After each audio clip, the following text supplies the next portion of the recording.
Hi, fellow KeyForgers. Ali Halloween here again with some unboxings. So let's see where we left off last time. We still have about 5 decks to open up. So let's have a look. All right, let's see. All right, so here we go. It's a Mars This Untamed deck called Prospero Moon Alley Acolytes. All right.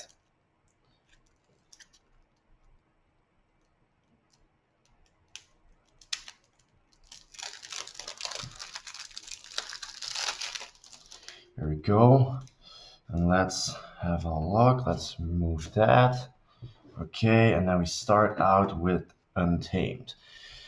So what do we have here? We have Pose Pixie, a 1-power elusive creature that says Amber stolen or captured from your pool is taken from the common supply instead. That's quite interesting. I haven't had this card in any of my decks yet, so that's good.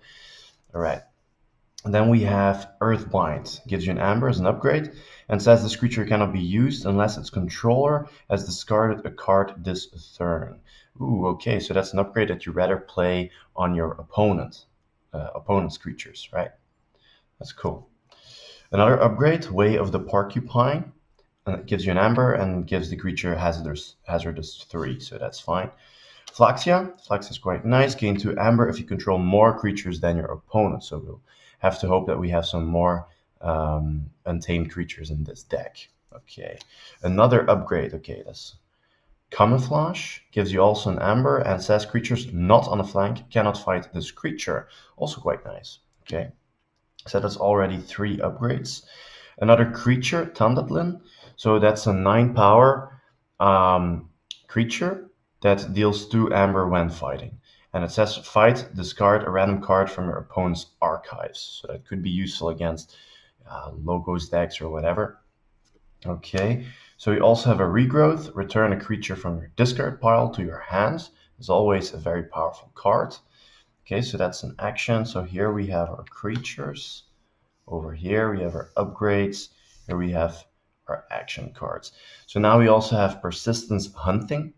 So that gives you an Amber and says choose a house, exhaust each enemy creature of the chosen house. So that's really useful. We have 2 of those, so that's nice. And then we have Glimmer, that's an alpha card. Play, return a card from your discard pile to your hand. So we could return Regrowth or Persistence Hunting or something like that, or one of our creatures like Flaxia or whatever. And we have 2 of those. So that's definitely interesting. And then we of course have Fang House with the little Pikachu right here.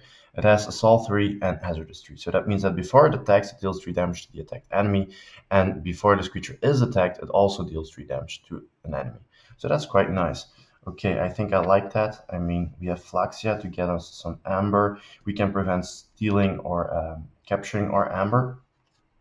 And then Glimmer, some nice upgrades and relatively few actions, but overall, that already looks fine. Okay, let's have a look at the next house. That's going to be Mars. Okay, so here we go.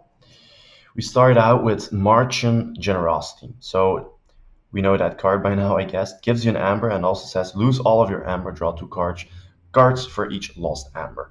So could be very powerful. As an action card, then we have Hypnotic Command. We know that one. For each friendly Mars creature, choose an enemy creature to capture 1 Amber from their own side. So that's an interesting way to capture some Amber. Then we have Stormcrawler. Stormcrawler is a 6-power 1 armor creature. It only deals 1 Amber when fighting, but after an enemy creature reaps, stun it. So that's quite useful. That's quite interesting. Okay, cool. Then we've got Sample Collection. Put an enemy creature into your archives for each key your opponent has forged. If any of these creatures leave your archives, they are put into their owner's hand instead. Okay, nice. Then we have an upgrade. Red Planet Ray Gun. So then the creature gets Reap. Choose a creature, deal 1 damage to that creature for each Mars creature in play, and you gain an Amber. So that's quite an interesting upgrade.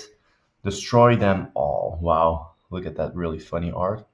Reminds me of Independence Day. So it says destroy an artifact, a creature, and an upgrade. You have to do everything. So if you have an upgrade and your opponent doesn't, you will have to destroy it as well. So you have to do as much as you can. All right. So a lot of actions here on the Mars front. A containment field, after this creature is used, destroy it. So that's actually a second upgrade that does something with your opponent's creatures. An artifact, combat pheromones, Omni. Sacrifice combat pheromones. You may use up to 2 other Mars cards this turn and gives you an amber. So that's an interesting artifact. Let's put that over here. And then we've got Zizix's Shockworm. After an enemy creature reaps, stun it. We have already a similar thing with Stormcrawler. So that's going to be devastating for the opponent. A Vezima Thing Drone. Mars needs amber, so each damaged enemy non-Mars creature captures 1 from their own side. Okay, so if there is some damaged creatures on the opponent's side, they'll capture from their own side. That could be really devastating. And an Agent Human. Okay, Huma. Elusive, reap, choose a friendly non-Mars creature and an enemy non-Mars creature. Stun those chosen creatures. Okay, so you also need to choose one of your friendly non-Mars creatures. All right, so overall not that fantastic, but we'll see what gives. I'm interested in the Mars house. I mean in the this house. We'll see what we get out of that. All right, let's have a look. Okay, we start out with Ortannu's Binding. Gives you an amber and does 2 damage to a friendly creature. Okay. Deal 2 damage to a friendly creature. Probably there is some kind of combination that does something with that. We've got 2 of those. Okay, and then we have Ortannu the Chained. I haven't seen this yet. So what does this do? It's a 7 power creature. And it says reap. Return each copy of Ortannu's Binding from your discard pile to your hand. For each one returned this way, deal 2 damage to a creature with 2 Amber Splash. That's a really neat combo, actually. We've got 2 of those, so you can return those. Again, you can use them for 2 amber. So what you could also do is play this before you have played any of creatures, right? If you don't have any creatures, you could do this 2 times, and then you do that, and you have a massive amount of board clearing capability. So I like that. It's cool. Cool gimmick. Don't know if it's that powerful, but I like the idea. Then we have Nephru. That's a really cool art, man. Wow. So 4 power, and it says each time a creature is destroyed, its owner gains 1 amber. So that also works for the opponent, of course. Then we've got Tentacus. Your opponent must pay you 1 amber in order to use an artifact. Always really interesting. A Gongoozle. Play, deal 3 damage to a creature. If it's not destroyed, its owner discards a random card, of course. Then we've got Anguish. That's a 6 power creature and says for each damage on Anguish, your opponent's key costs +1 amber.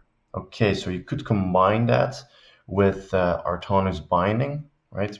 Put 2 damage on it. And then you can also use Ortannu the Chained. So that's a nice little combo there. Tasmal, really good one. 2 power elusive creature. Reap, choose a house. Your opponent cannot choose that house as their active house on their next turn. So that's quite nice. Then we also have Misery Exploit. Gain 1 amber for each damaged enemy creature. All right, we've got a Lash of Broken Dreams. Always very good to have. Gob as a 1 power, but it gets +5 power and taunt when it's not on a flank. And then we've got a very powerful card. Exhume gives you an amber. Play, choose a creature in your discard pile. You may play that creature as if it belonged to the active house and was in your hand. So that's quite nice. I think overall I'm satisfied with this this part of the deck, and I'm very curious to play with this deck. All right. So thanks a lot for watching, and see you next time.